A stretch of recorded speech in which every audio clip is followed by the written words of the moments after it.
म्हटलं आणि तेच लोकांना आवडलं आणि तेच रूढ झालं पुढं. हा गणेश नावाने हा बालक मोठा व्हायला लागला. बघता बघता 7-8 वर्षाचा झाला. शाळेत घातलं. शाळेत कुठं लक्ष येत होतं? अजिबात शाळेच्या अभ्यासाची अजिबात गोडी नव्हती ना. काहीतरी होणार, काय करायचं, इकडे तरी खेळायचं करायचं. मात्र काव्यशक्ती त्याच्याकडे लागली होती. सरस्वतीच जणून त्यांना प्रसन्न होती. उत्तम प्रकारची काव्य करायची आणि ती लोकांना ऐकवायची, अभंग करायचे. पूर्वी काय होतं, करमणुकीला काही साधनच नव्हती ना. सिनेमा नव्हता त्या गावामध्ये, खेडेगावामध्ये. टीव्ही तर काही नव्हतं. मोबाईल आता आपल्याबरोबर सतत असतो, तो नाहीच, तो पण नव्हता. मग कीर्तन आपलं करमणुकीचे साधन म्हणजे एकच, आणि ते म्हणजे तमाशा. तमाशाला मात्र कारण एकच साधन असल्यामुळे सगळेजण जायचे त्याला. त्याच्यामध्ये डिग्निटी वगैरे काय जमायची नाही. मामलेदार, फडणीस सुद्धा जायची तमाशा बघायला. ही पोरं तरी काय, पोर पण जायची. 9-10 वर्षाचा पोरगा गणोबा, तो पण जायचा. त्याने ऐकलं कीर्तनामध्ये लावणी वगैरे काय मस्त म्हणतात, काही रचना किंवा काय मस्त असतात असं त्याला वाटलं. मग आपण पण लावण्या वगैरे करायचं. परंतु या लावणी करण्याच्या नादामध्ये तो इतका त्या नादात गेला त्या तमाशाच्या, की काही विचारता सोय नाही. सारे ग पद पद पद गर साध सारे रे गणेशाची काव्य प्रतिभा आणि बुद्धिमत्ता. गणेशाची काव्य प्रतिभा आणि बुद्धिमत्ता. गावात येते वगैरे आणि बोधमाळशा. गावात येते वगैरे आणि बोधमाळशा. तया ग्राम्य रचनांचे त्यावर भाषा. रचू लागला तोही शृंगारित लावण्या. रचू लागला तोही शृंगारित लावण्या. तमासगीर ते बोलले तयाच्या काव्याला. गणेशाची काव्य प्रतिभा आणि बुद्धिमत्ता. गणेशाची काव्य प्रतिभा आणि बुद्धिमत्ता. नट नर्तक सोंगाडे जमुलारे दया पुढे. गणेशाच्या रचनांचे श्रोत्यांना बोल पडे. तमाशाची गर्दी वाढू लागली पुढे पुढे. ऊन बस गणेशाचे दयाला गणेशाची काव्य प्रतिभा आणि बुद्धिमत्ता.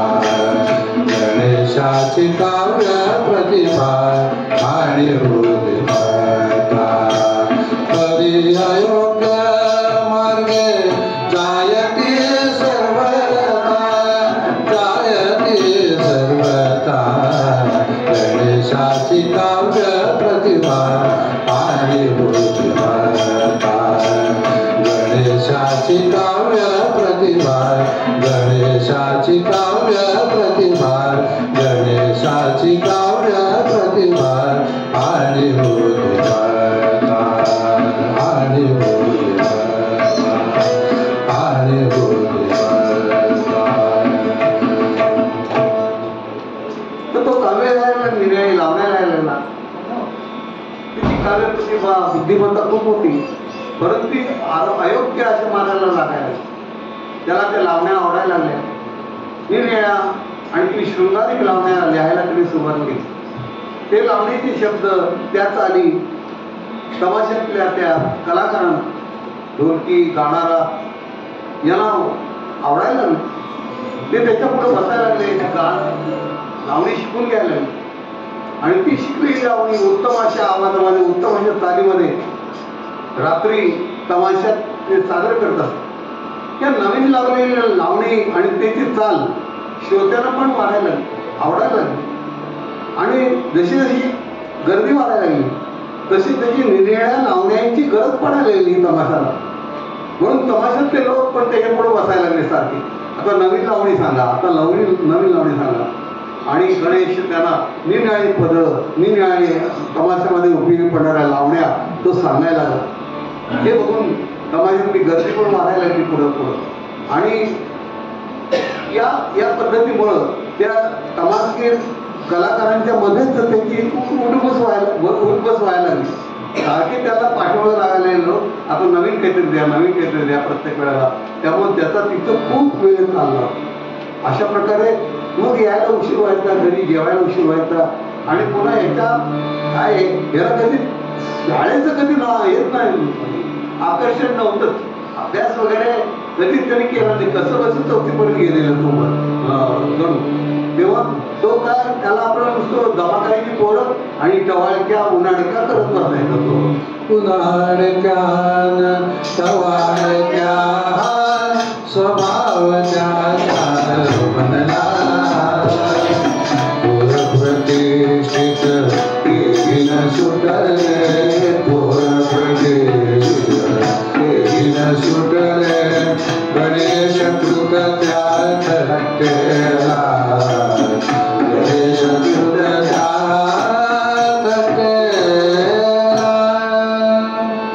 उन्हाळक्या टवाळक्या करायच्या आणि थट्टा करायची कोणाची.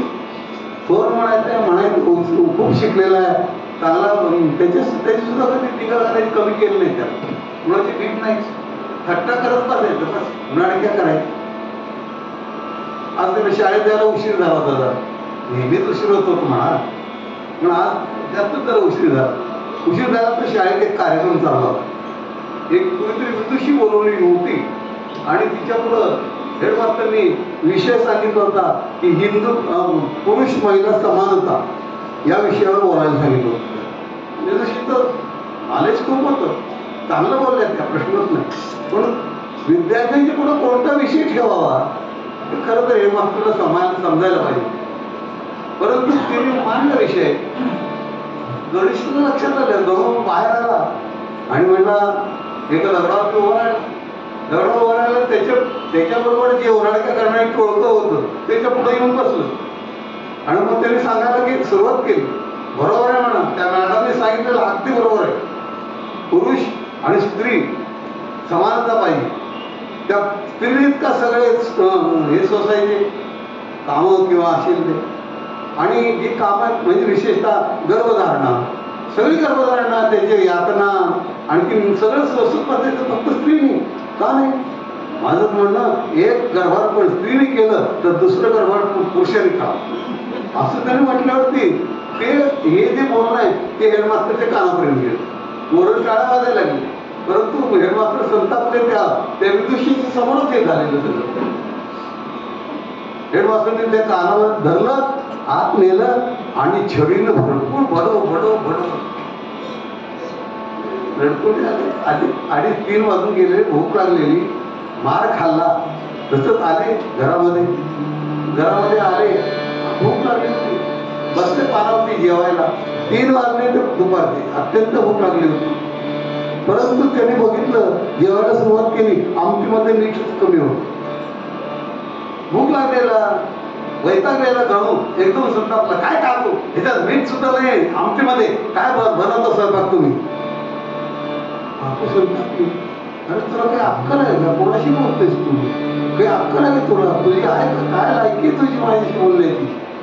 काकू बोले टाकून त्या गणेश नचतावी मस्ती सगुरे ऐशा नाही अक्कल तुझ तवडे कमरण्याची, नाही अक्कल तुझ तवडे कमरण्याची, उदारता तिथे देते मी असे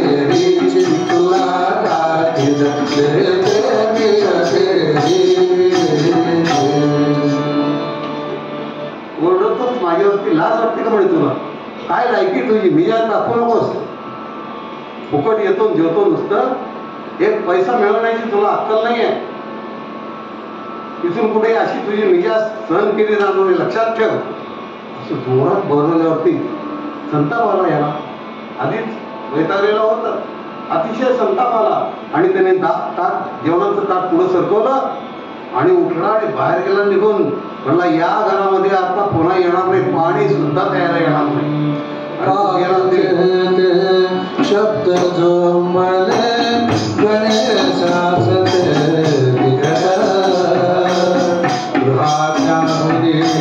हृदय मग तो जाई मित्रा प्रति जाई मित्रा प्रति. काकूचे हे तिखट शब्द अत्यंत झोंबले. माय मला राहायचंच नाही या घरात. थेट गेला आणि आपल्या मित्राकडे गेला. कारण काय? व्यसने मित्र परीक्षा असं संस्कृत वचन आहे. अडचणीमध्ये दुसरं कोणी येत नाही कामाला. मित्र जो खरा असला तर तोच फक्त कामाला येतो. म्हणून तो बाहेर पडला आणि थेट त्या मित्राकडे गेला. त्या मित्राचं नाव होतं निसाळ. मग निसाळ तो प्रेम मित्र तयार तयार जीवाचा. निसाळ तो प्रेम मित्र तयार तयार जीवाचा. नचवाही तो चिंता मयुरे आता शंकराही दुर्गाता. पारगी मिळे हलवे जरी अपना पाहुया मिळोनी सजना. निसाळीने त्याचं स्वागत केलं. म्हणे ये मित्रा. त्यांनी सगळी हकीकत सांगितलं. म्हणे काकू अशी बोलली फाडाफाड अगडा मला राग आला. हे म्हणलं काही ठीक हरकत नाही, माझं घर नाही तुझं घरच आहे, बस काही चिंता करू नकोस. तिथून पुढे निश्चयपणे तू राहा. मी गरीबच आहे पण काही जी अर्धीवर वापरी मिळेल ना त्याच्यातली तू आणि मी मिळून वापरून खाऊ म्हणे. काही खाऊया मिळवणी सजना. अतिशय प्रेमाने की याला मैत्री म्हणतात हो. नाहीतर असं कोणी येऊन देतं का घरामध्ये दरिद्री माणसाला? कोणीच येऊन देत नाही. परंतु मित्रत्व असं असतं. त्यांनी स्वागत केलं आणि तो तिथं राहायला लागला. 2 दिवस गेले, 3 दिवस गेले, पण गणूला कानकोडल्यासारखं व्हायला लागलं. काय म्हणे आपण काही करत नाही, काही नाही, नुसतंच खातो. आधीच त्याला अर्धीवर वापरी मिळते, त्याच्यातली मी अर्धी खातो. काय म्हणे बरोबर नाहीये, मला कुठेतरी नोकरी मिळायला पाहिजे. नोकरी मिळायला पाहिजे लक्षात आलं. त्याच्या मावशीचे मिस्टर ते त्यांचं आडनाव गोडबोले. अरे ते स्वाती आली का? हा गोडबोले त्यांचं आडनाव गोडबोले. बोलतच होते म्हणा ते, खरंच गोडबोले. तेव्हा त्या गोडबोलेनं त्यांनी सांगितलं म्हणे काका काय फार आपवायला मला नोकरी पाहिजे होते. आई चल ना मला नोकरी देत होतो. काकांचा त्यांना उठवता गावामध्ये. ते गेले ते बडोदे संस्थानमध्ये आणि त्या संस्थानच्या कार्यालयामध्ये कारकुनाची नोकरी त्याला तिथं मिळवून दिली.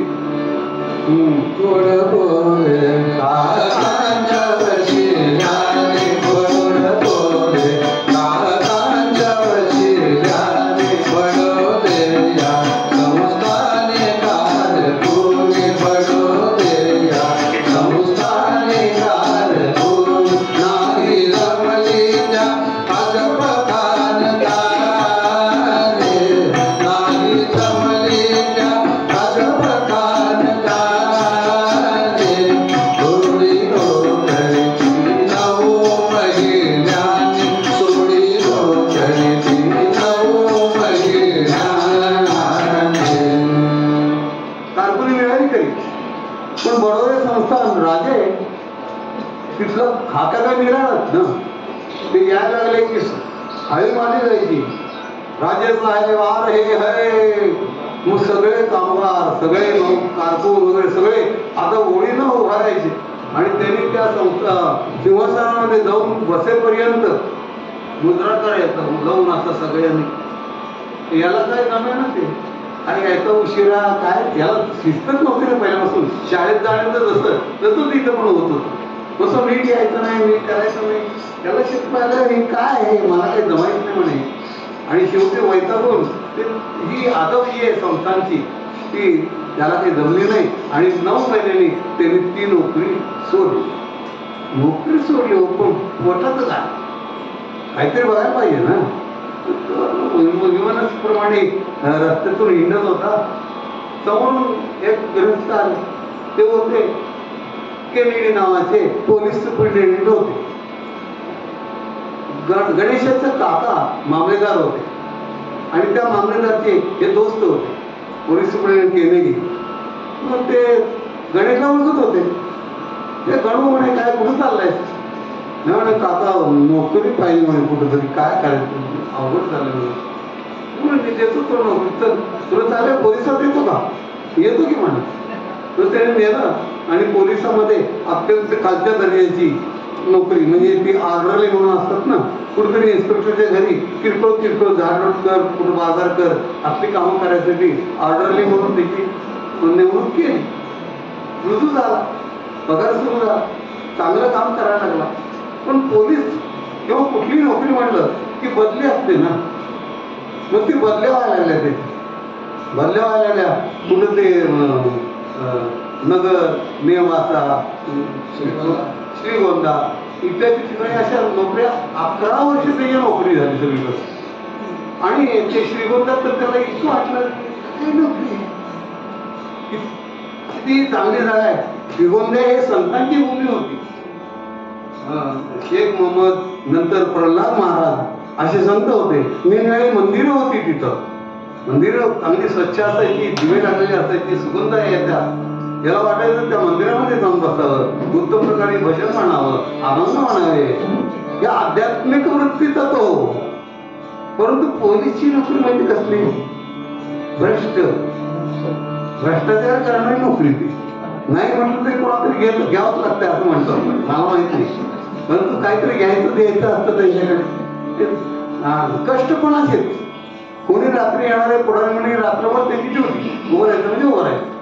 हे कष्ट आणि भ्रष्ट करणारी ही नोकरी नको रे मावा रमा हे सोडो याच्यातून असं त्यांना वाटायला लागलं. नको नोकरी मला पोलिसांची,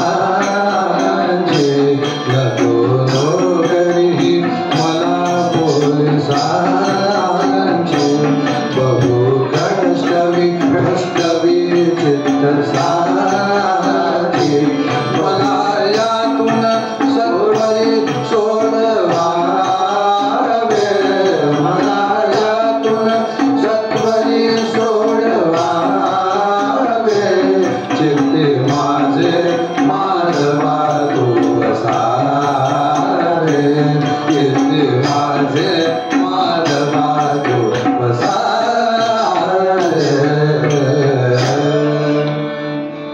मला नोकरी नकोय बाबा. काय चित्त माझं भ्रष्ट करतंय. कष्ट तर अपार आहे. काय अर्थ आहे भगवंता मला सोडव या नोकरीतून. कुठली नोकरी सुटली हो. एक नोकरी गेली आता दुसरी नोकरी सोडव म्हणजे गेला निघून तर करणार काय हो. नोकरी मिळते कुठं करायला पाहिजे म्हणून त्यांनी या अशा विभागामध्ये 11 वर्ष नोकरी केली. 11 वर्ष नोकरी केली आणि त्याचं वागणं त्याचं बोलणं तिथल्या अधिकाऱ्यांना खूप बरं वाटलं. काय माणूस आहे. पोलीस असून सुद्धा इतका नम्र इतका गोड बोलणारा कोणालाही ताप न देणारा. आता पोलीस अवघड आहे ताप मिळणं. म्हणजे कोणी पोलीस तर क्षमा करा पण असा अनुभव आहे प्रदेशचा की पोलीस आणि अत्यंत सज्जन समीकरणच बोलत. तेव्हा ते झाले त्याची बदली व्हायला लागली. आणि त्या अधिकाऱ्याने म्हटलं इतका चांगला माणूस आहे वरच्या लोकांना पाठवा सांगावं की ह्याला प्रमोशन द्या चांगला माणूस आहे म्हणून त्यांनी एक शिफारस केली वरच्या अधिकाऱ्यांना. हा जो आहे गणू चांगला पोलीस आहे अत्यंत सगळा चांगला आहे प्रामाणिक आहे तर याला पुढचं प्रमोशन द्यावं अशी शिफारस तिथल्या साहेबांनी केली. वरच्या साहेबांनी गणूला बोलावलं. आता वरती निराळं काम द्यायचं म्हणल्यानंतर पोलीसचं काम आहे ना, काहीतरी चांगली जबाबदारी द्यावी का सरळ प्रामाणिक आहे तर कुठली दिली. तिथं त्या लोणी गावामध्ये एक कान्या बिल्ल म्हणून एक लुटारू चोर दरोडेखोर वावरत होता आणि गेले कित्येक वर्ष तो सापडला नाही ना, कुठल्याही पोलिसांच्या ताब्यात तो सापडला नाही. तर त्याला पकडण्याच्या दृष्टीनं याची नेमणूक करावी असं त्यांना वाटलं. कोण होता हा कान्या बिल्ल? कान्या बिल्ल चोर कर्मा त्याला पकडण्याच्या कामा कल्याणे अधिकाऱ्याच्या मग गणेशाची झाली नेम. भगवा वेशन तुकडी चिपळ्या डोळे दास खडावा दिल्या सरकारी खर्च हात गवणे दोन्ही गावे प्राप्त होऊन गणेश राही राम मंदिरे बहु कष्ट ते साफ करोने. काहीतरी नेमणूक केली ते कान्याला पकडण्यासाठी. कान्या बिल्ल लोणी गावाला ते जा म्हणले त्याला जाण्यासाठी सगळा तो त्यांनी जे मागितलं ते त्याला दिलं. भगवा रामदासी पोशाख दिला, चिपळ्या दिल्या, आणखीन कमंडून दिलं, झोळी दिली, दासबोध दिला आणि हे सगळं सरकारी खर्चाने त्याला दिलं आणि म्हणे तू जा त्या लोणी गावामध्ये राहा. आता सध्या मी तुला भारतात जास्तीचं काम सांगत नाही, पण तिथं राहून फक्त ऑब्झर्वेशन कर. तो कुठे येतो कान्या, कोणाच्या घरात येतो, कोणाशी त्याची दोस्ती आहे, साधारणपणे कोणत्या वेळेला तो येतो, असा जर ठाम पत्ता त्याची हे लागली साधारणपणे वेळापत्रक त्याचं, तर आपल्याला पुढची कारवाई करता येईल. तेव्हा तू तिथं जा आणि हे असं नुसतं ऑब्झर्वेशन कर. बरं म्हणजे चालेल. त्यांनी सगळं ते रामदासी पोशाख वगैरे घेतला, तो गेला लोणी गावामध्ये. लोणी गावामध्ये गेला आणि वेशीमधून आत गेल्याबरोबर डाव्या हाताला एक राम मंदिर दिसलं. आता मंदिर काय आहे, मंदिरची व्यवस्था लोकांनी करायची असते, परंतु ते राम मंदिर असं खूप धुळीत पडलेलं, तिथं जळमट साधलेली, कुणी येत नाही, काही नाही, कुणाला माहितीच नाही इथं राम मंदिर आहे म्हणून. परंतु यांच्या लक्षात आलं की लोणी त्या गावामध्ये जिथं राम मंदिर आहे, तेव्हा गणूला वाटलं आपण याच्यातच राहावं, म्हणून त्यांनी मोठ्या प्रयासाने तिथं राहण्याची व्यवस्था केली. पवित्र मंगल मंदिर ते बघून भाविक घ्यावया रामदर्शन स्वामी ते ऐकून प्रवचन, स्वामी ते ऐकून प्रवचन करीती विनयाने बहुत वंदन करीती विनयाने बहुत वंदन. अत्यंत प्रयासाने त्या गणूंनी ते सगळं मंदिर पाणी आणलं भरपूर, सगळं स्वच्छ केलं, झाडून पुसून प्रत्यक्ष रामरायाला सुद्धा स्नान घातलं, समय लावली, मग सुंदरचा दिवा लावला, उदबत्ती लावली, आणखी गाणी म्हणायला तो तिथं बसून अभंग भक्तिगीत असं तो म्हणायला. आवाज गोडच होता, बरोबर गाण वगैरे दिले होते, चिपळ्या दिलेच होत्या सरकारी खर्चाने, त्यामुळे तो तिथं बसून निवांत म्हणायला. 1-2 दिवस गेले, लोकांना वाटलं अरे वा तिथं मंदिर आहे, माहितच नाही लोकांना. रामाचं मंदिर आपल्याला 500 वर्ष लागले आहेत का? त्याला तिथं 2 दिवसात मिळालं. तेव्हा लोकांच्या लक्षात आलं हे मंदिर मिळालं म्हणले आपल्याला, बरं झालं. किती आणि हा संत माणूस दिसतो, किती कोण आवाज आहे त्याचा, किती छान गाता येतो भक्तिगीत, किती छान गाता येतो अभंग, असं त्यांना वाटलं. आणि लोक त्याच्याबरोबर समोर येऊन बसायला लागले, त्याचं प्रवचन सुरू व्हायचं. प्रवचन पण ते ऐकायला लागले, लोकांना आवडायला लागलं प्रवचन. हळूहळू ही वार्ता पाटलाच्या कानापर्यंत गेली. पाटील तिथले जे होते ते अरे म्हणे ते प्रवचन करतात की रामदासी आहे तिथं येऊन राहिलेले म्हणे, खूप छान करतात. खूप पाटील आलेले प्रवचनाला. पाटील वा म्हणे काय सुंदर छान आध्यात्मिक असं प्रवचन ऐकून पाटीलांना सुद्धा खूप आवडलं. असं करता करता आणखी काही दिवस गेले. गंमत अशी होती की हा दरोडेखोर जो होता कान्याबिल्ला, तो कान्याबिल्ला तर तो मैत्री होती पाटलाची. कोणाला माहित, सगळ्यांना माहित, पण बोलायची दिशाच नाही कोणाची ना. गावामध्ये त्या पाटलाची अशी दहशत होती की की कुणी काही बोलू शकत नव्हतं. लक्षात आलं लोकांचे की हा कान्या त्यांच्या घरात येतोय, त्यांच्याशी गप्पा मारतोय, त्यांचा मित्र आहे हा, काय बोलायची शिवत नाही. पण ते जेव्हा पाटलांच्या लक्षात आलं, पाटील म्हणले चला म्हणे तुम्ही आज प्रवचनाला जाऊ, काय सुंदर करतो तो स्वामी प्रवचन करतो, चला म्हणे. मग कान्या पण आला, प्रवचनाला आला. त्याचं कशाचं प्रवचन तेवढंच होतं, पाऊस नाही. तो बसला खरा तिथं, परंतु त्याचं लक्ष इकडे बघतो तिकडे बघतो, सगळं म्हणजे कोणी काही हे आहे का काही, म्हणजे काय म्हणतात त्याला, हा असं जासूस कोणी आहे का तिथं, असं त्याला वाटायचं. आणि बघता बघता त्याचं त्या स्वामींच्या पायाकडे लक्ष गेलं. पायाकडे लक्ष गेलं, त्याच्या लक्षात आलं म्हणजे या पायाला घट्टे पडलेले आहेत, हे पाय काही साध्या सुध्या संतांचे नाहीत म्हणे, हे पोलिसाची चप्पल घातली म्हणजे असे घट्टे पडतात. हा चप्पल घालणारा साधू विधू नाहीये काही, हा पोलिसच असावा असा संशय आला. पाटलांनी म्हणून सांगितलं की पाटील मला संशय म्हणे, हा काही साधू नाही, हा पोलीसच आहे म्हणे, आणि माझ्या मागावर त्यांनी पाठवलंय कोणाला तरी, असं त्याला संशय आला. पण पाटलांनी त्याला समजावून सांगितलं,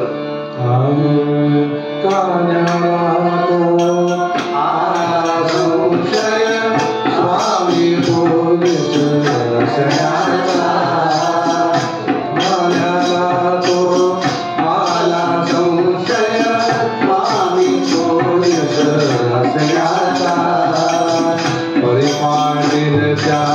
समजून सांगे, परिपाल समजून सांगे, स्वामी सज्जन सन्निधीचा, स्वामी सज्जन सन्निधीचा. संशयाला पण पाटील म्हणे अहो नाही होत असं, आम्ही आता किती झाले प्रवचन ऐकले, किती दिवस, अतिशय सरळ सज्जन माणूस आहे, प्रवचन त्याचं ऐकलं नाही तुम्ही तिसरीकडे बघत बघता, त्याचं प्रवचन बघा ना, ऐका ना चांगलं एक दिवशी, मी चांगलं समजेल तुम्हाला. गेला तू प्रवचनाला, मग त्याला पटलं म्हणे, खरं समजून सांगितलं, सरळ सज्जन आहे माणूस म्हणल्यानंतर कान्या बिल्लं आणि पाटील दोघेही प्रवचनाला रोज यायला लागले. रोज यायला 4-8 दिवस गेले, 4-8 दिवस गेले, कोणी ना कोणीतरी खबऱ्या असतोच पोलिसाचा, काही पत्ता लागत नाही. आणि ही खबर अधिकाऱ्यांच्याकडे गेली, म्हणे कान्या बिल्ल आणि पाटील ते राम मंदिरात बसतात जिथं हे स्वामी कीर्तन करतात. लक्षात आलं, श्रेष्ठींच्या लक्षात आलं, श्रेष्ठीच म्हणायचं ना, श्रेष्ठीच्या लक्षात आलं की आता ही चांगली संधी आहे, याला आणखीन काहीतरी जबाबदारी वाढवली पाहिजे. त्याला बोलवलं की ते एकत्र येतात म्हणल्यानंतर त्याला बोलवलं आणि अधिकाऱ्याने त्याला सांगितलं, अधिकाऱ्यांच्या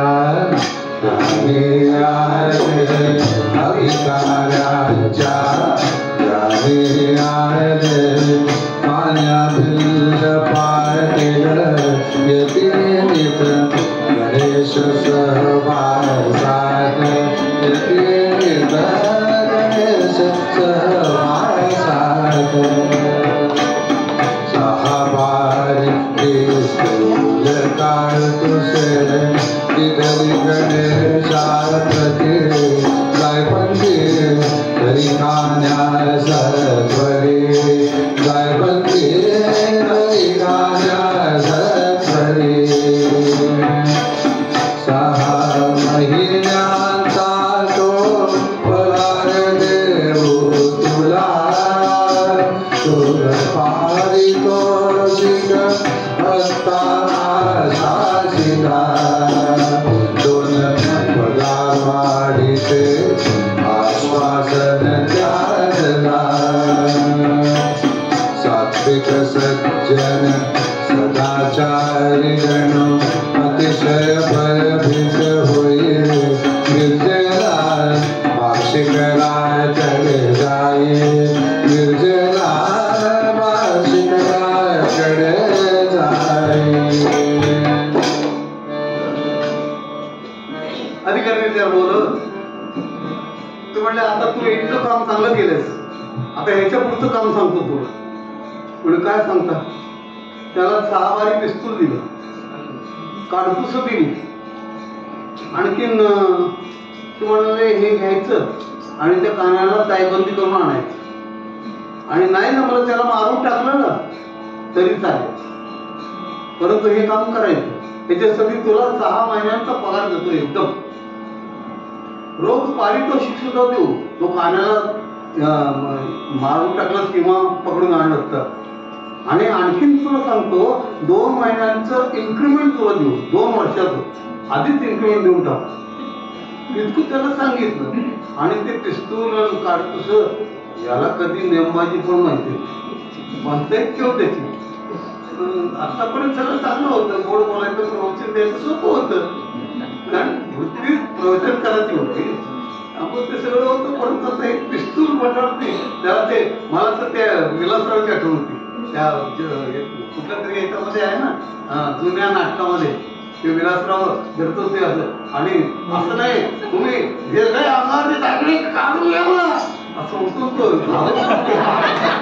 तशी झाली परिस्थिती त्या गणेश. काय झालं तो गणेश घाबरला, हे काय काम आहे मला आता, मला कसं ना माहिती. कोणतीही मला नेमबाजी कधी आयुष्यात जमली नाही. मी काय त्याला मारतोय म्हणे, मला मारून टाकेल तू, काय अर्थ नाही म्हणे. तो त्यांनी सगळं घेतलं आणि थेट तो बार्शीला गेला, मिरजला. बार्शीकर म्हणून डॉक्टर होते, या गणेशच्या ओळखीचे होते. ते मिरजेला गेला आणि बार्शीकरांच्या सरळ पायात पडला. अरे म्हणे काय झालं एवढं? नाही म्हणे हे काय पिस्तूल काढतोस म्हणे, मी कधी बघितलं नाही जन्मात, मी आपल्या घरातलं काम करणारा शिपाई, दुसरं काही नाही येत मला, आणि हे असं काही जमायचं नाही मला, आता ह्याच्यातून सोडवा म्हणे तुम्ही. बार्शीकर डॉक्टर त्याला ओळखत होते म्हणे, इतका सरळ सज्जन माणूस आहे, त्याला त्याने ऍडमिट करून घेतलं आपल्या हॉस्पिटलमध्ये. आपल्या हॉस्पिटलमध्ये आणि अधिकाऱ्यांना कळवलं की याला असं असं बरं नाही आणि मी काही याला आता सोडू शकत नाही. आता असं पत्र गेलं ते त्यांचे आणखी मोठे अधिकारी आले बार्शीकराकडे आले आणि म्हणाले त्याला सोडा. म्हणे त्याची तब्येत बरोबर नाही, कसं काय सोडता?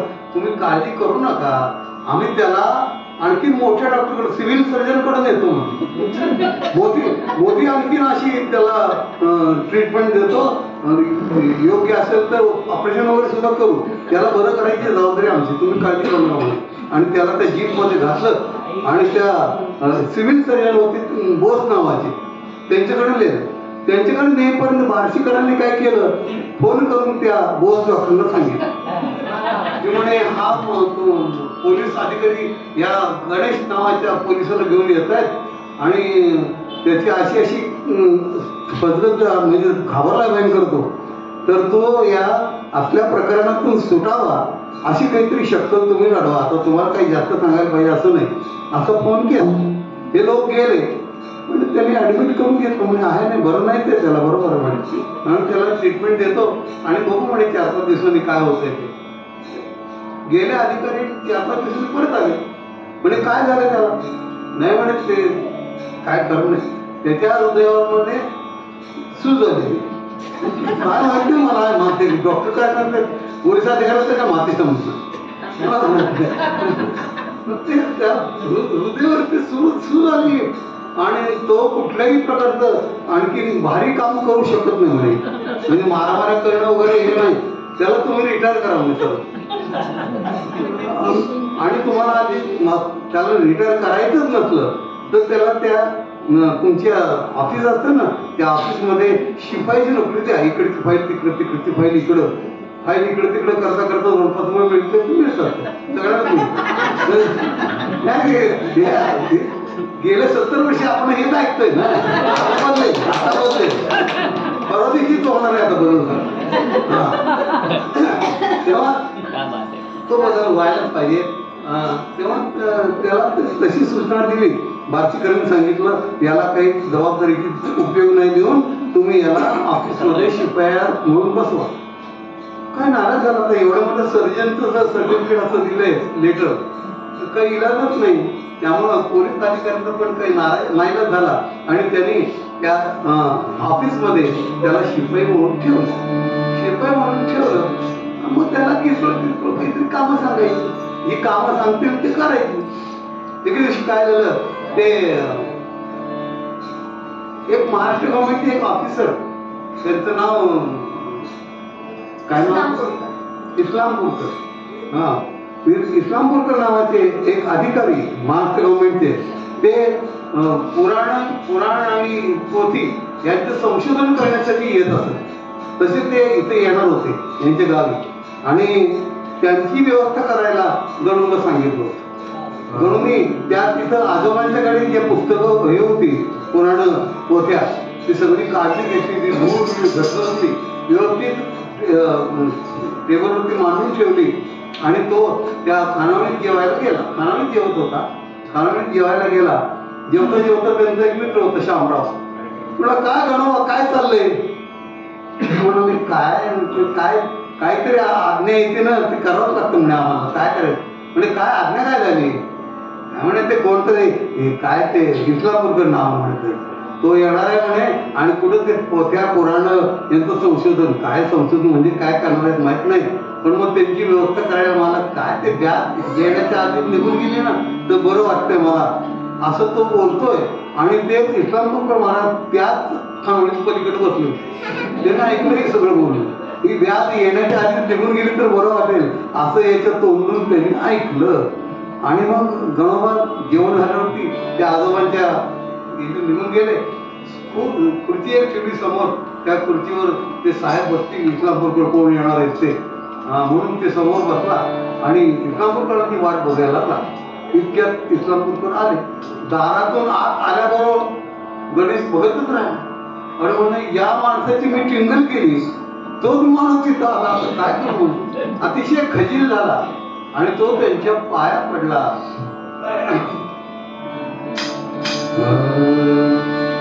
शास्त्री भुवांचे वर्तन पाहून, शास्त्री भुवांचे वर्तन पाहून, गणू तो जाईल खजील होऊन.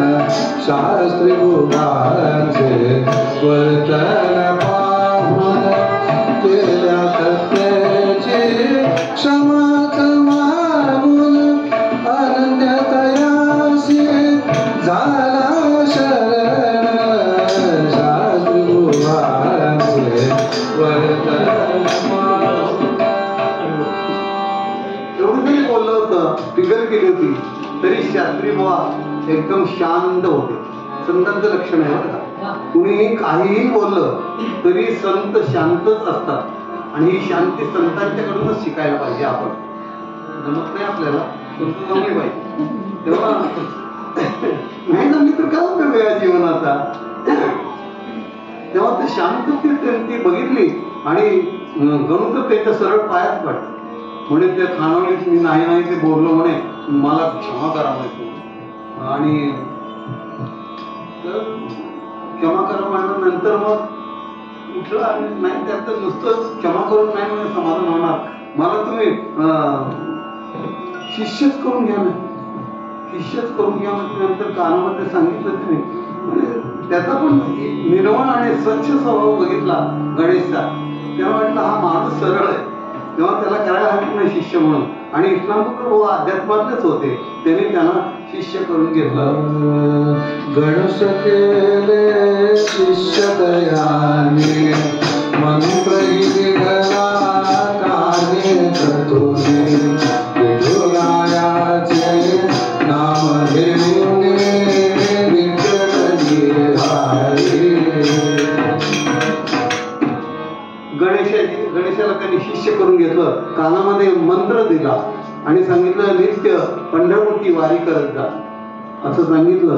आणि त्यांचं काम संपल्यावरती शास्त्री बुवा निघून गेले त्यांच्या गावी.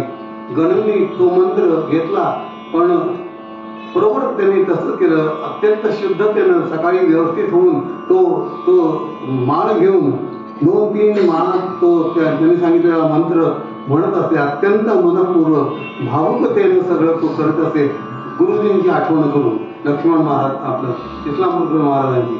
तेव्हा असं त्याचं जीवन चाललेलं. परंतु काही दिवसांनी एक पत्र आलं आणि त्या पत्रामध्ये इस्लामपूरकर महाराजांचंच पत्र होतं गणेशला. त्यांनी लिहिलं होतं की मी आता निवृत्त झालेलो आहे आणि मी काशीला जातोय, तर तू मला दौंड स्टेशनवर भेट. दौंड स्टेशनवर भेट एवढाच निरोप सांगितला. आता कोणत्या गाडीने केव्हा जाणार हे सांगितलं होतं. त्याप्रमाणे गणेशने एक दिवस रजा काढली आणि तो दौंड स्टेशनला गेला. दौंड स्टेशनला गेला तर ईश्वरपूर महाराजांनी आणखी एक तिकीट काढलं होतं आधीच. त्याला तर ये म्हटले आणि त्यांनी त्याच डब्यामध्ये त्या गणेशला घेतलं. दौंड ते मनमाड तिकीट त्यांनी काढलं होतं आधी. तर ते सांगितलं मी चाललो काशीला वगैरे. गणेशला फार वाईट वाटलं. म्हणे आता महाराज म्हणे आता मला कोण, म्हणजे गुरुचं आणखीन विरह होणं हे शिष्याला खरोखर अत्यंत तापदायक आहे. म्हणजे मनापासून तर त्या गुरुवरती श्रद्धा असेल तरच हे होतं अर्थ, त्या व्यतिरिक्त नाही होत.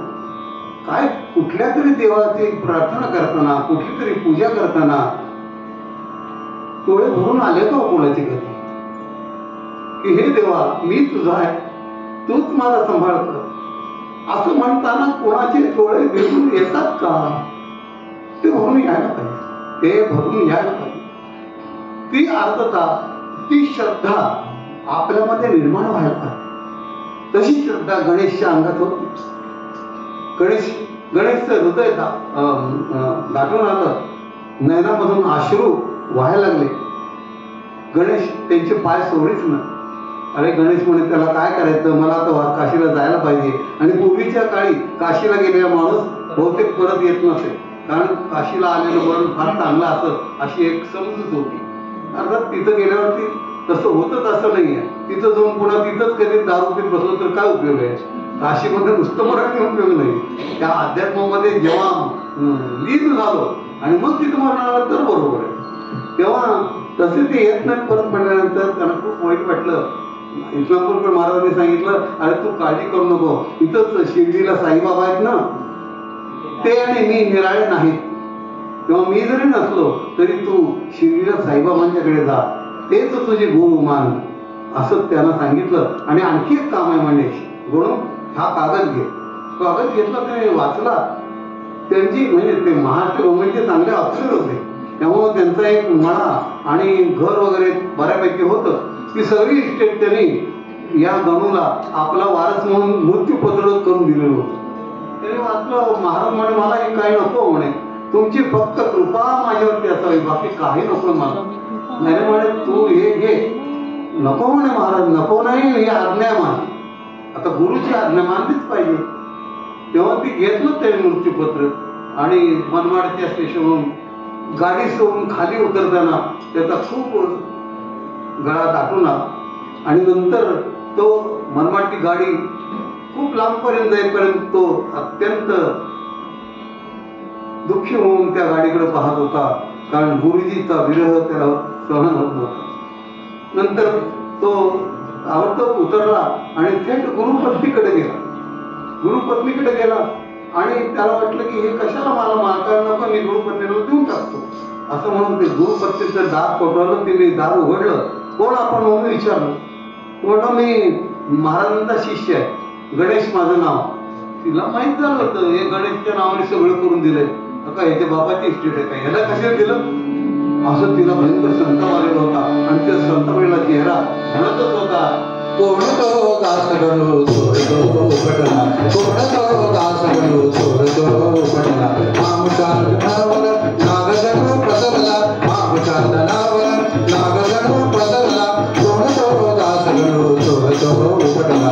तुळशी चांदहा तुळशी पातला, तुळशी चांदहा तुळशी पातला. माझा भोळा पतिसयाने मोहिनीने पदविला, माझा भोळा पतिसयाने मोहिनीने पदविला. कोण तो दास गणू सोडतो पटला, कोण तो कोण तो कोण तो.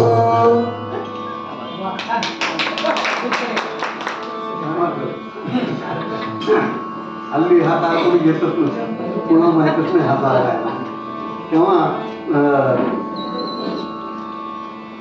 कोण तो दास गणू, आमच्या धनावर जणू काही नागच पसरलाय. आमची पती भोळे बाबळे त्यांना फसवलं यांनी असं संताप तो बघितला.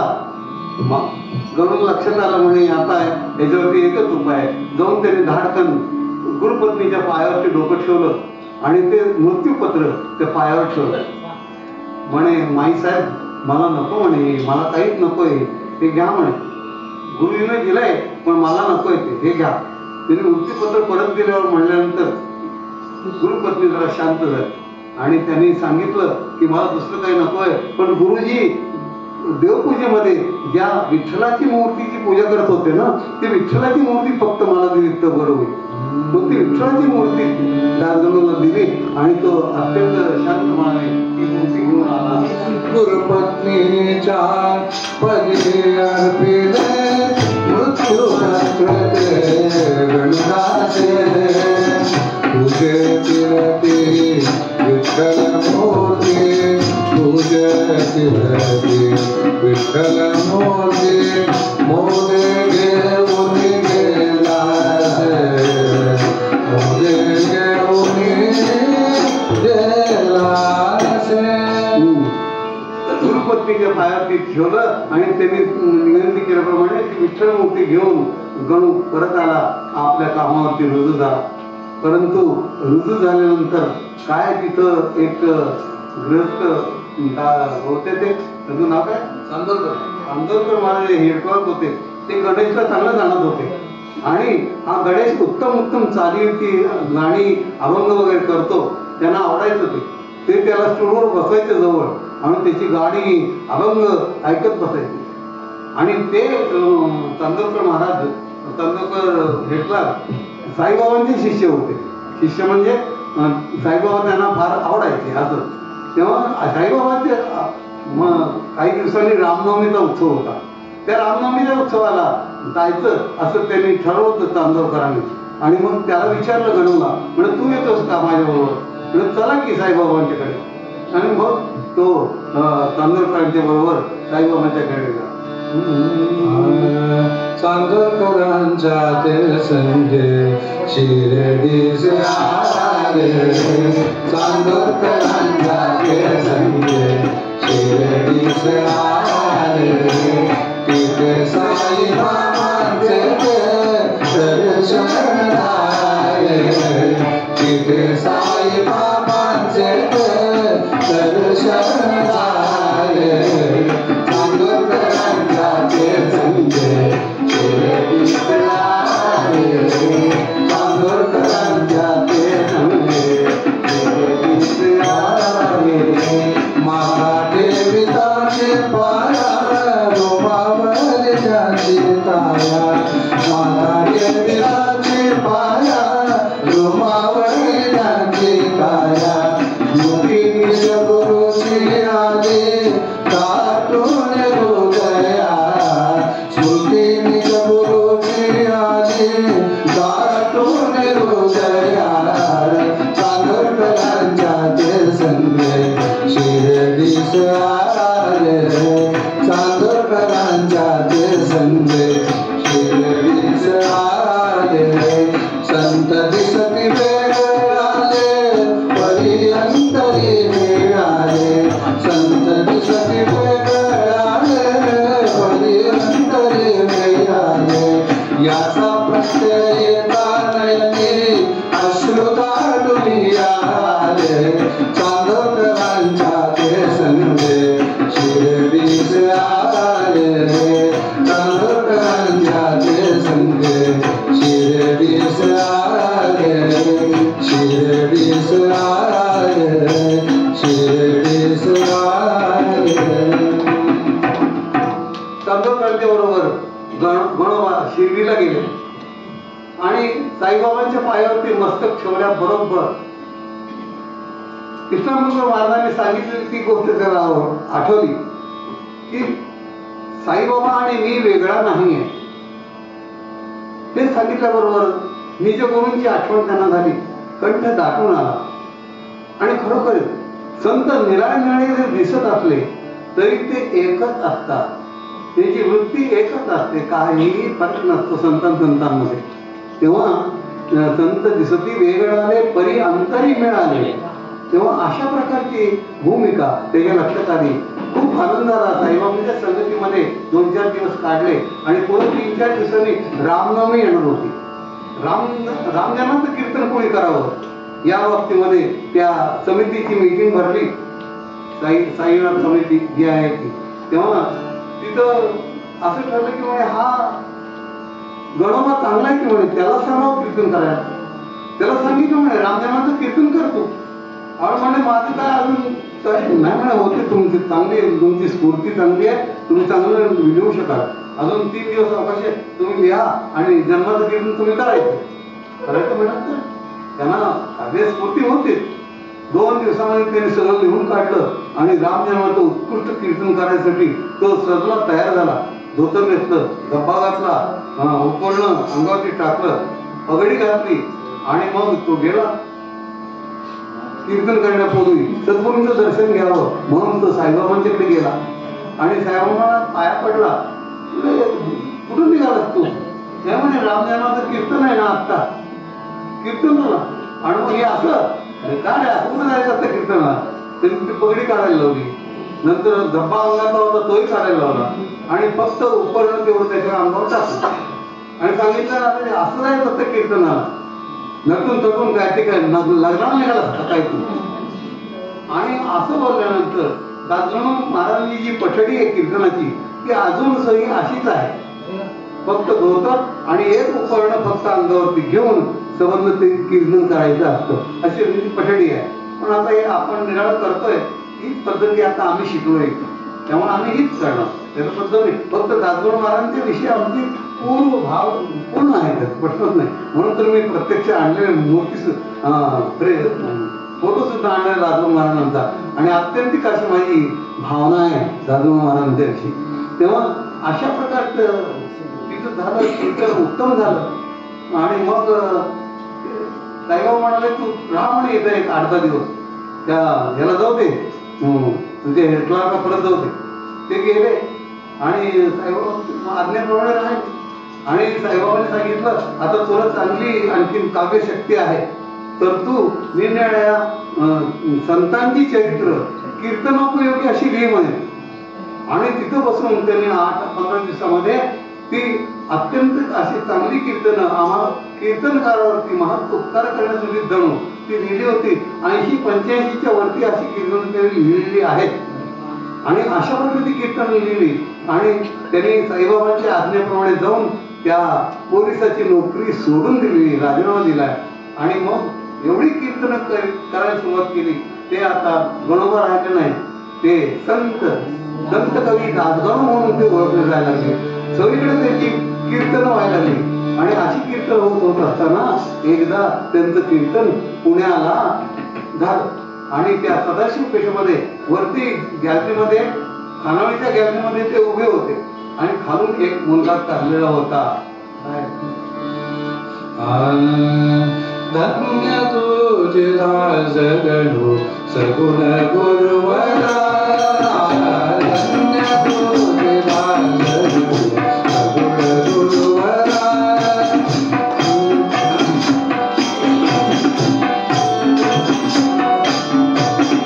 धन्य तुझे दास सगुण गुरुवरा, दीन पतित ज्ञान तुझे आसरा. धन्य तुझे दास सगुण गुरुवरा, धन्य तुझे दास सगुण गुरुवरा. विप्रवाल मागत से माधु करीला, विप्रवाल मागत से माधु करीला. गंगा दयाल दुनिया भूवरी पडला, भिक्षा दे सांडोळिया रडू लागला. जीवन भर दया दिला तुझी आसरा, धन्य तुझे आचरण सगुण गुरुवरा. त्या खानावळीच्या गॅलरीमध्ये उभे असताना खालून एक बालक मधू होता, जोडी खांद्याला लावली होती आणि भिक्षा मागत चाललेला होता. त्यावेळी ब्रिटिशांची राज्यसत्ता होती. केव्हा एकदा ते ब्रिटिशांची घोडागाडी यायची, धार धार धार धार द्यायची ते माणसं कोण आहेत मध्ये काय कधीच त्यांनी विचार केला नाही. कित्येक जो माणूस आडवा आला तो मारायचा. त्यामुळं घोडागाडी ती यायला लागली म्हणल्यावर सगळे लोक घाबरून आपल्या आपल्या घरात जात दात पण लावून घेत असत. अशी त्यांची दहशत होती त्या ब्रिटिशांची.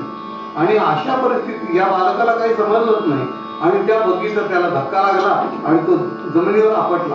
त्याची ती झोळी सांडून गेली, भिक्षा होती ती पण सांडून गेली, रडायला लागला. ते बघून दासगणू महाराज खाली आले, त्याच्या पाठीवरून हात फिरवला आणि काय झालं बाबा तुला? ते म्हणाला की माझी भिक्षा सांडून गेली म्हणे, 5च घर भिक्षा मागून जेवायचं अशी मला आज्ञा आहे म्हणे. त्यामुळे आता मला उपाशी राहावं लागेल. नाही म्हणे तू उपाशी राहून नाही तर म्हणे. त्याला वरती नेलं आणि आपल्या कर्ताने त्याला जेवण दिलं आणि मग हळूच त्याला विचारलं अंगावरून हात फिरवून, तू कोण आहे, तुझं नाव काय? तो म्हणा काय नाव आहे त्याचं? दामू. बरोबर, तो दामू म्हणजे ते म्हणा माझं नाव दामू, दामोदर. बरं म्हणे तू कुठं राहतो? म्हणे जो मामा मामी आहेत माझे त्यांच्याकडे राहतो. आई वडील नाही म्हणे, ते आई वडील लहानपणी गेलेत माझे आणि मामा मामी सुद्धा मला भिक्षा मागून आणायचा आणि घरी राहत जा म्हणे. घरी फक्त झोपायपुरतं मी असतो म्हणे, बाकी मला काही तिचा अधिकार नाही आहे. ते म्हणे मग तू माझ्यावर येतोस का? तो म्हणलं येतो की. मग तरी त्या मामाची फॉर्मल परवानगी त्याला काही नकोच होते मामाला हा पोरगा. तुम्ही दिली आणि त्याला घरी आणलं. त्या घरी आणलं 7-8 वर्षाचं पोरग होतं. त्याला घरी आणलं, मोठं केलं, शिकवलं, चांगलं मोठं केलं, त्याचं लग्न केलं, त्याला मुलगा झाला. तो मुलगा त्यालाही शिकवलं. तो मुलगा डॉक्टर झाला, प्राचार्य झाला. या पुण्याला आयुर्वेदिक कॉलेजचा प्राचार्य झाला तो. आणि त्याचं नाव आठवते ते वरदानंद भारती नावाने त्यांनी पुढे केलं. म्हणजे त्या दामूचा संबंध संसार तर केला, पण त्यांच्या मुलाला सुद्धा मोठं करण्यापर्यंत असा निस्वार्थ अशी सेवा दासगणू महाराजांनी केलेली आहे.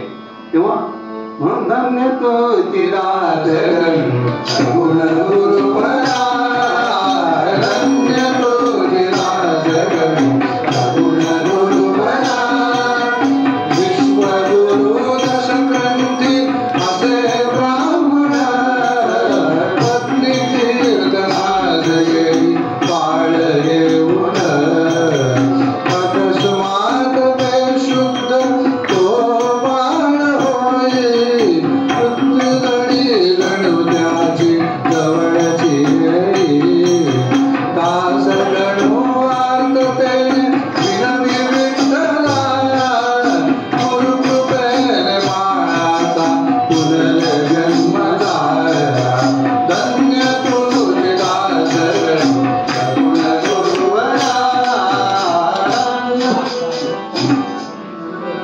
पुढे महाराजांचं कीर्तन आदेगाव या गावामध्ये होतं.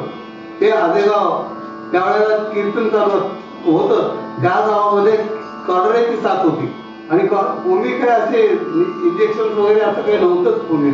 त्यामुळं माणसं पटा मारायची लागण झाल्याबरोबर.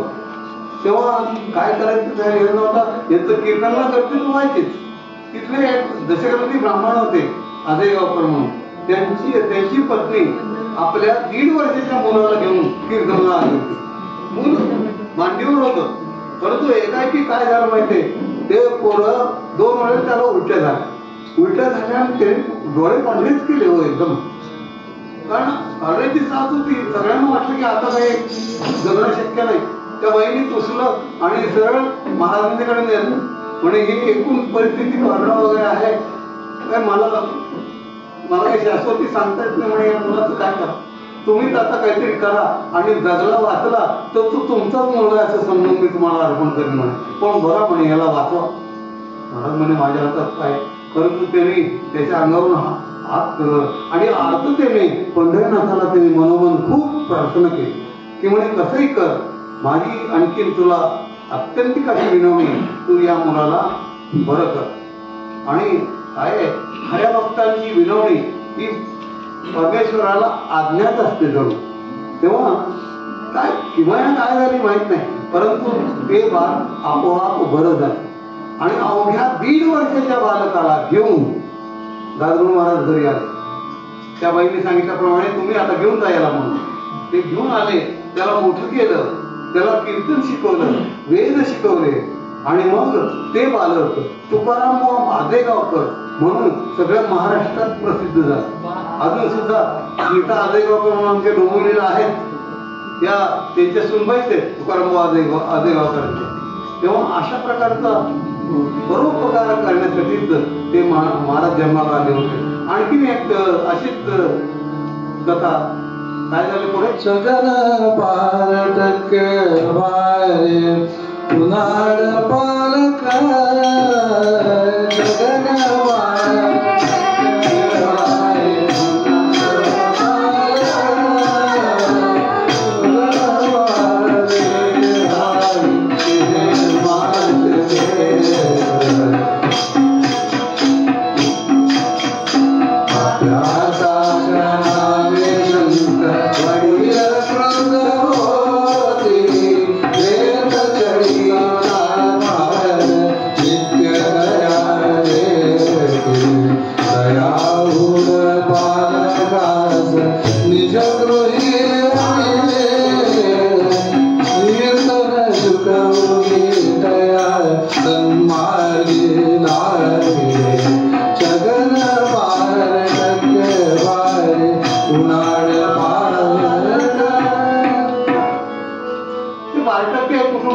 दासगणू महाराजांच्या बरीगडच्या घरात राहत होते.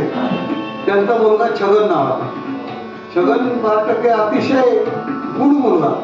शाळेत जायचा नाही, शाळेत दांडी मारून सिनेमाला जायचा, शाळेचा गृहपाठ कधी करायचा नाही, अभ्यासाच्या नावाने नुसता शंक. हे सगळं बघून संतापी अत्यंत क्रोधी होते वडील. वेदाच्या शरीर त्याला वाढवायचे संतापले म्हणजे. आणि एके दिवशी अशी ते भयंकर बळवत असताना त्याची किंचाळणं महाराजांच्या कानावर आलं. दासगणू महाराज तिथे गेले. अहो म्हणे तुम्ही काय त्या पोराला ते गुरासारखं मारताय, तुम्ही असं काय करताय. नाही म्हणून काय करू, कार्ट ऐकतच नाहीये. मग काय करू, मग मी घेऊन जाऊ का म्हणे त्याला. घेऊन जा म्हणे, त्यात जाऊ माझ्या मला नको ते बोलले. काय अर्थ आहे काय त्या पोरा. बाप आता बापाला एवढं नसतं, आई नाही सोडणार, पण बाप सोडू शकतो, त्याने सोडलं. आणि मग त्या छगन पार्टीला घेऊन घरी आणलं त्यांनी. पुढं त्याला समजावून सांगितलं, मधून अजून सिनेमाच्या वाड्याना एक सिनेमा बघत जा. त्याला सिनेमाला सुद्धा पैसे दिले, पण गोड गोड बोलून त्याला कीर्तन शिकवलं. आणि कितीतरी वर्ष पुढं ते दासगणू महाराजांना कीर्तनामध्ये साथ करायचे. आता परवा 10-15 वर्षापूर्वी आम्ही कीर्तन सुद्धा ऐकलं. छगन महाराज बालटक्के ना, त्यांचं कीर्तन आम्ही ऐकलंय याला डोंबिवलीला. तेव्हा असे छगन 5% म्हणजे काय आहे, 1 नाही 2 नाही 3 नाही हो, आठवले तर 2 पिढ्या नंतर तुकाराम बुवा त्यांचं पण घरामध्ये, नंतर हे छगन 5% असे सगळे 2-3 कुटुंब एका घरामध्ये सांभाळले. केवढं मोठं आहे, विश्वाचीच म्हणजे एक आहे हे. विश्वची माझे घर ऐसी मती जयाची स्थिर किंबहुना चराचर आपणची झाला. याच जोडीची आठवण नाही का होतो तुम्हाला. पण जितकी माणसं घरात, आम्ही नुसते ओवे सांगतो, अर्थ सांगतो, पण एक माणूस आमच्या घरात पटत नाही आम्हाला दुसरा, असं होतं ते काय. तेव्हा इतका विश्वासी, इतका परोपकारी दासगणू महाराज. त्यांच्या परोपकाराबद्दल काय झालं, अहो म्हणणं नाही, परोपकारच मानवाच्या देहाने आलेला आहे काय की, असंच आम्हाला वाटतं.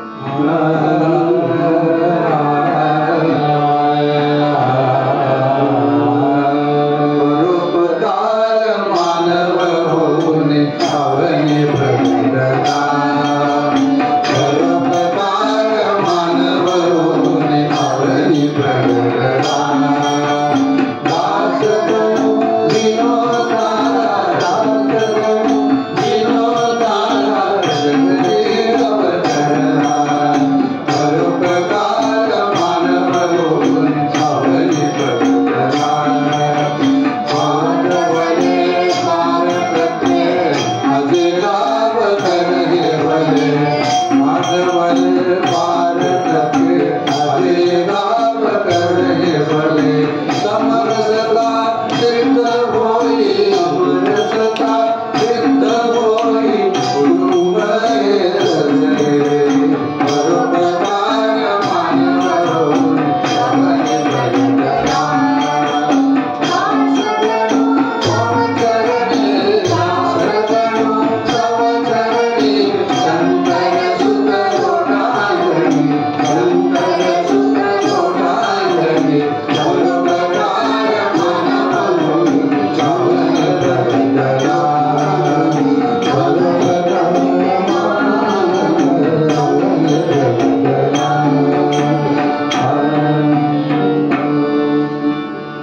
परोपकारी संत दादगणू महाराज त्यांचं चरित्र आपण बघितलं. अशाच संतांचं महिमा गाताना पूर्व रंगामध्ये दादगणू महाराज म्हणाले, साधू संत सत्पुरुष गण्यानो, साधू संत सत्पुरुष गण्यानो, सत्पथवास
शांतपणाने आपण माझं कीर्तन ऐकून घेतलेलं आहे. आता वयोमानानुसार 89 यायला लागले माझं जवळजवळ.